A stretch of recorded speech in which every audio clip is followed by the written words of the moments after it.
like, comment, and subscribe. Terima kasih. Assalamualaikum warahmatullahi wabarakatuh. Perkenalkan, nama saya Ade Estiana Sitio dengan NIM 1930201277, Prodi Pendidikan Guru Madrasah Ibtidaiyah, Fakultas Ilmu Tarbiyah dan Keguruan, Universitas Islam Negeri Raden Patah Palembang. Di sini saya membuat video mengenai seminar proposal. Dosen pengampu Bapak Muhammad Afandi MPDI. Di sini saya akan mempresentasikan hasil dari pembuatan proposal atau seminar proposal. Baiklah, langsung saja. Sini saya memiliki judul mengenai seminar proposal, yaitu upaya guru untuk mengatasi kesulitan belajar siswa dalam mengikuti pembelajaran berbasis daring kelas 4 di MI Assegaf Palembang. Di sini saya menggunakan metode kualitatif dalam pembuatan proposal penelitian. Nah, di sini memiliki latar belakang masalah, yakni munculnya coronavirus disease atau yang disebut corona disease atau yang biasanya disebut dengan COVID-19 sangat berdampak di dalam kehidupan sehingga menyebabkan masyarakat Indonesia mengalami ketakutan, keresahan pun juga ada. Penyebaran virus COVID-19 ini muncul sejak awal tahun 2020 dan terjadi di seluruh dunia. Pada awalnya, penyebab virus corona berdampak pada dunia ekonomi, akan tetapi saat ini dampak juga dirasakan di dalam dunia pendidikan. Untuk minimalisir penyebaran virus COVID-19, pemerintah dan lembaga pendidikan membuat kebijakan, yaitu meliburkan seluruh aktivitas pendidikan dan menghadirkan alternatif yang lain. Kementerian Pendidikan dan Kebudayaan atau biasanya disebut dengan Kemendikbud menerbitkan beberapa surat edaran dalam rangka mengatasi penyebaran COVID-19. Penyebaran umum di awal atau dimulainya kegiatan pembelajaran berbasis daring di Indonesia, yaitu pada tahun 2020 yang disebabkan munculnya wabah COVID-19 atau coronavirus 2019, coronavirus disease 2019 yang kita sering sebut COVID-19 ini merupakan jenis penyakit yang ditemukan dan teridentifikasi sebelumnya pada manusia. Adapun gejala akibat terinfeksinya dari virus corona ini yang umumnya yakni mengalami demam ataupun susah bernapas dan batuk-batuk. Dalam melakukan kegiatan pembelajaran daring, terdapat beberapa hambatan, yaitu disebabkan karena permasalahan atau ketersediaan infrastruktur di beberapa wilayah di negara Indonesia, yaitu wilayah yang tertinggal. Adapun permasalahan tersebut yaitu masalah yang dimaksud yakni jaringan internet atau ketersediaan listrik dan sebagainya. Pada tahun 2020 terdapat 46.272 atau sama dengan 18% satuan pendidikan dasar dan menengah tidak ada akses internet dan 8.231 satuan pendidikan atau 3% sebelum terpasang listrik. Hal ini berdasarkan data Dapodik Kemendikbud. Selain itu, terdapat dari 40,2% satuan pendidikan tidak memberikan bantuan fasilitas kepada guru. Hal ini berdasarkan hasil survei yang telah dilakukan oleh Komisi Perlindungan Anak Indonesia atau disingkat dengan KPAI pada tahun 2020.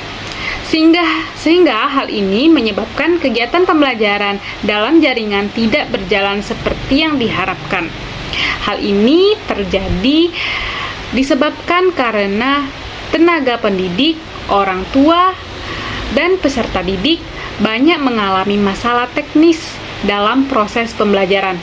Keahlian dalam penggunaan teknologi dalam pelaksanaan pembelajaran daring adalah masalah yang sering dihadapi oleh tenaga pendidik. Banyak tenaga pendidik yang belum memahami beberapa aplikasi media yang digunakan saat pembelajaran.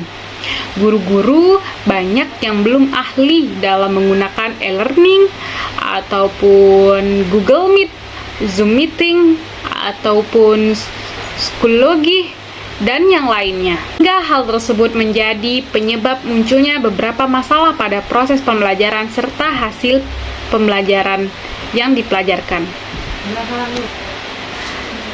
Selain itu, masalah yang dihadapi oleh siswa terdiri dari masalah finansial dan juga psikologi. Siswa-siswa di Indonesia secara finansial mempunyai ekonomi yang berbeda-beda tentunya. Tidak sama baik juga dalam finansial di Indonesia ini. Permasalahan ini tentu saja akan menjadi permasalahan yang sangat serius. Pembelajaran dalam jaringan banyak tidak bisa diikuti siswa dikarenakan karena adanya kendala dalam materi yang membuat mereka tidak bisa membeli fasilitas dalam pembelajaran online, yaitu seperti laptop atau telepon atau kuota dan yang lainnya. Sebagai fasilitas utama yang akan digunakan, dan juga selain itu, daripada itu banyak juga siswa yang tidak sanggup membeli kuota, ya, digunakan agar bisa terhubung ke dalam jaringan koneksi internet. Identifikasi masalah yang terdapat di proposal penelitian ini yaitu yang pertama, karena adanya latar belakang siswa yang berasal dari keluarga yang memiliki ekonomi rendah yang membuat siswa mengalami kesulitan untuk dapat belajar secara daring. Banyak siswa yang belum mempunyai fasilitas belajar daring seperti Android, telepon, atau laptop untuk mengikuti pembelajaran daring. Lalu, sekolah belum memiliki sarana dan prasarana yang belum memadai saat pembelajaran daring. Adapun batasan masalah dari penelitian proposal ini yaitu bagaimana upaya guru untuk mengatasi kesulitan belajar siswa dalam mengikuti pembelajaran berbasis daring kelas 4 di MI Assegaf ini. Lalu batasan masalahnya ada lagi yaitu apa faktor penyebab kesulitan belajar siswa dalam mengikuti pembelajaran berbasis daring di kelas 4 MI Assegaf Palembang. Rumusan masalah dalam proposal penelitian ini yakni ada 3. Peneliti hanya meneliti pada kesulitan belajar siswa dalam mengikuti pembelajaran daring. Lalu peneliti hanya meneliti faktor yang menyebabkan siswa mengalami kesulitan belajar dalam mengikuti pembelajaran daring ini. Lalu peneliti hanya meneliti siswa kelas 4 di MI Assegaf. Tujuan penelitian proposal ini yaitu mendeskripsikan upaya guru untuk mengatasi kesulitan belajar siswa dalam mengikuti pembelajaran daring di kelas 4 MI Assegaf. Lalu yang kedua, mendeskripsikan faktor-faktor yang menyebabkan kesulitan belajar siswa dalam mengikuti pembelajaran berbasis daring di MI kelas 4 Assegaf. Manfaat penelitian. Adapun secara manfaat teoritis, adapun juga manfaat praktis.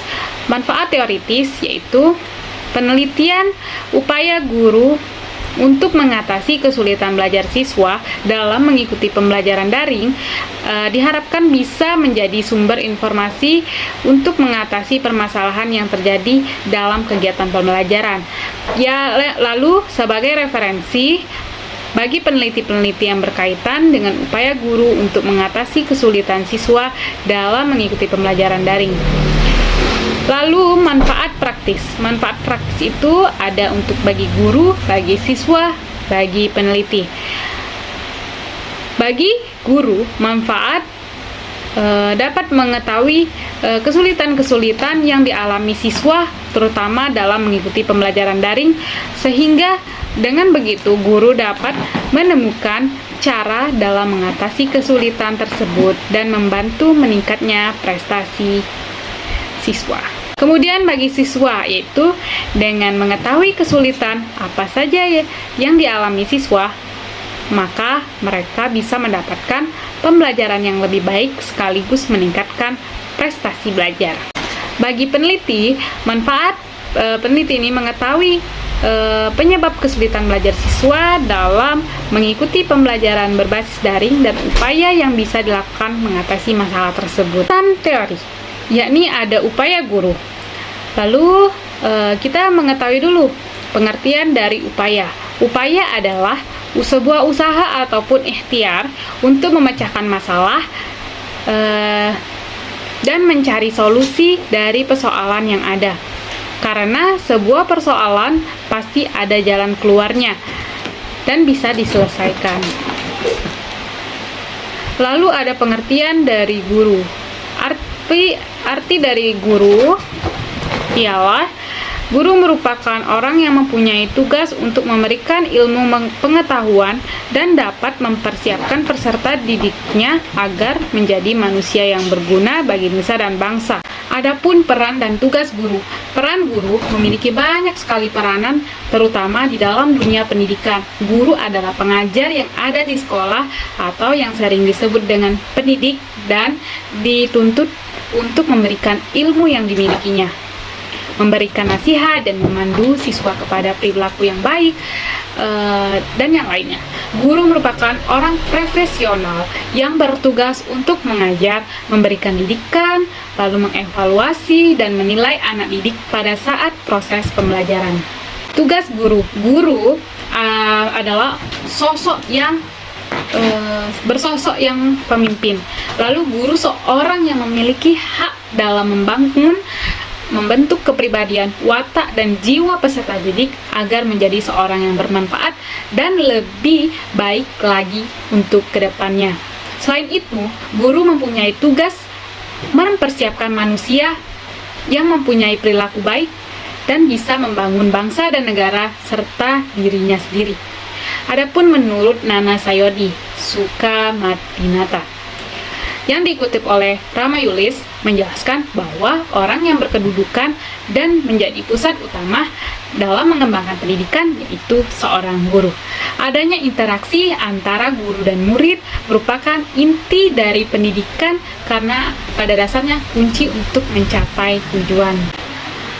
Lalu kompetensi guru. Kompetensi merupakan suatu yang menunjukkan keahlian atau kualifikasi seorang secara kualitatif maupun kuantitatif. Kompetensi diartikan sebagai kewenangan atau memutuskan sesuatu. Selain itu, kompetensi juga diartikan sebagai kemampuan yang bersifat mental maupun fisik. Menurut Lefrancois yang dikutip oleh Rama Yulis, kompetensi merupakan daya serap untuk melakukan sesuatu yang diperoleh dari kegiatan pembelajaran. Sedangkan menurut Cowell, kompetensi diartikan sebagai suatu kemampuan atau keahlian seorang yang bersifat aktif. Masuk ke dalam kesulitan belajar siswa.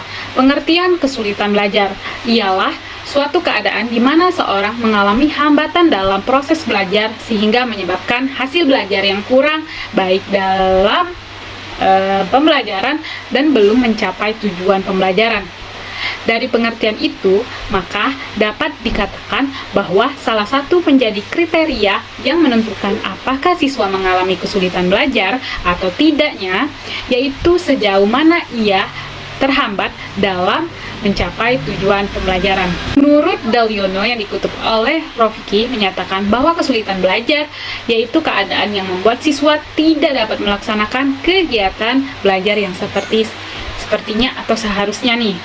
Adapun menurut Mulyadi juga berpendapat bahwa kesulitan belajar adalah suatu kejadian di mana terdapat hambatan yang dialami oleh peserta didik yang dapat mengganggu untuk mencapainya tujuan pembelajaran tersebut. Faktor penyebabnya siswa mengalami kesulitan belajar yaitu menurut Nini Subini yang dikutip oleh Rafiki, faktor-faktor yang menyebabkan kesulitan belajar ada dua bagian, yaitu faktor eksternal dan internal. Kedua faktor tersebut saling sangat-sangat berkaitan dalam kegiatan belajar siswa dan menentukan pencapaian hasil belajar. Adapun karakteristik dari kesulitan belajar yaitu menurut Muhyiddin Syah yang dikutip oleh Rofiki terdapat ciri-ciri, yaitu senantiasa menunjukkan hasil belajar di bawah KKM. Lalu hasil belajar yang diperoleh siswa tidak sesuai dengan usaha belajar yang mereka lakukan sehingga mereka mengalami suatu keadaan yang membuat keinginan belajarnya turun. Kemudian ketika mengerjakan tugas-tugas sekolah dan kegiatan dalam proses belajar lainnya, dia sering ketertinggalan dibandingkan dengan teman-temannya. Kemudian menampakkan perbuatan yang kurang baik seperti terlambat ataupun tersisihkan dan suka mengasingkan diri dan yang lainnya. Kemudian bersikap acuh tak acuh, suka berbohong dan bersikap kurang ajar. Lalu memiliki sifat emosional dan tidak wajar seperti sering murung atau pemarah, kurang mengekspresikan diri dan mudah tersinggung. Daring merupakan sebuah singkatan atau akronim. Kepanjangan dari daring adalah dalam jaringan. Dalam kata bahasa Indonesia, daring memiliki arti untuk menggantikan kata online. Pengertian pembelajaran daring biasanya dikenal dengan e-learning, pembelajaran virtual atau pembelajaran mediasi komputer, pembelajaran berbasis web, atau pembelajaran jarak jauh. Fenomena pembelajaran daring ini telah dilakukan sejak 2019 atau awal dari tahun 2020. Adapun permasalahan dalam jaringan yang setelah kita sebutkan tadi, pada tahun 2020 terdapat 46.272 atau dengan 18% satuan pendidikan dasar, menengah ataupun dasar tidak bisa mengakses pendidikan, 3% belum terpasang listrik dari berdasarkan data Depodik Kemendikbud. Kondisi ini mengakibatkan pelaksanaan pembelajaran dalam jaringan tidak berjalan sebagaimana semestinya. Hal ini disebabkan karena tenaga pendidik, orang tua, peserta didik banyak mengalami masalah teknis dalam pembelajaran daring ini. Keahlian dalam penggunaan teknologi pun menjadi permasalahan awal munculnya coronavirus ini. Guru-guru kebanyakan tidak unggul ataupun mahir dalam melakukan e-learning, Google Map, dan yang lainnya. Adapun manfaat pembelajaran daring yaitu untuk dapat mencapai pada kegiatan pelaksanaan pembelajaran. Kemajuan teknologi, tuntunan zaman, sikap manusia, dan perubahan budaya dapat mempengaruhi kebijakan-kebijakan dalam penyelenggaraan pendidikan. Adapun pada saat ini pihak mengalami perubahan yang berkaitan dengan penyelenggaraan pendidikan, yaitu bagaimana cara penggunaan teknologi dengan baik yang akan dilakukan sebagai media dalam pembelajaran daring ini untuk dapat tercapainya pada kegiatan pelaksanaan pembelajaran. Adapun proposal penelitian ini menggunakan jenis data dan desain penelitian menggunakan jenis penelitian lapangan ataupun field research, yaitu penelitian mengharuskan peneliti terjun langsung ke lapangan untuk melakukan penelitian. Adapun konseptual, penarikan kesimpulan ialah tahap untuk menjawab dari penelitian berdasarkan berlandaskan dengan hasil analisis penelitian. Kemungkinan kesimpulan awal yang telah ditemukan masih bersifat sementara dan akan mengalami perubahan apabila ditemukan bukti yang kuat untuk mendukung dalam proses pengumpulan dan kelanjutan kegiatan. Untuk mendapatkan bukti-bukti yang dilakukan itulah dinamakan dengan verifikasi data. Adapun sumber data dari proposal penelitian ini yaitu ada sumber data primer dan sekunder. Primer yaitu dalam penelitian ini kepala sekolah, lalu guru kelas 4, siswa kelas 4, dan orang tua siswa kelas 4 MIA Segar. Kemudian sumber data dari sekunder yaitu langsung memberikan data kepada peneliti. Di sini peneliti bisa mendapatkan data dari pendukung penelitian yaitu berwujud dokumentasi yang mendukung data dalam penelitian ini. Teknik pengumpulan data yakni dengan dilakukan observasi dan pengamatan tentunya. Lalu dilakukan dengan teknik wawancara, kemudian teknik dokumentasi. Teknik analisis data. Analisis adalah suatu usaha mengurai suatu masalah dan fokus kajian menjadi bagian-bagian decomposition sehingga susunan atau tatanan berbentuk sesuatu yang diurai itu tampak jelas karena bisa atau secara lebih terang ditangkap, menyatakan lebih jauh, jernih dimengerti duduk perkaranya. Adapun teknik analisis datanya ini reduksi data dan data display. Pada penelitian ini merangkum hasil wawancara dengan subjek dan narasumber yang telah dilakukan sebelumnya, kemudian memilih data-data atau informasi-informasi sesuai dengan apa yang peneliti cari atau berdasarkan rumusan masalah yang telah ditentukan oleh peneliti tadi. Lalu data display yaitu menyajikan data. Penyajian data tahap yang akan memungkinkan adanya penarikan kesimpulan dan pengambilan tindakan. Lalu pengecekan keabsahan data. Pengujian keabsahan data adalah diperolehnya melalui teknik pengumpulan data dalam penelitian ini dengan menggunakan triangulasi. Adapun menurut William, triangulasi dalam mengubah kredibilitas diartikan sebagai pengecekan data dari berbagai sumber dengan cara berbagai waktu. Dalam penelitian ini triangulasi digunakan adalah triangulasi sumber, yaitu penggunaan sebagai sumber meneliti suatu seperti metode wawancara dan beberapa sumber lainnya. Mungkin sekian yang disampaikan dari saya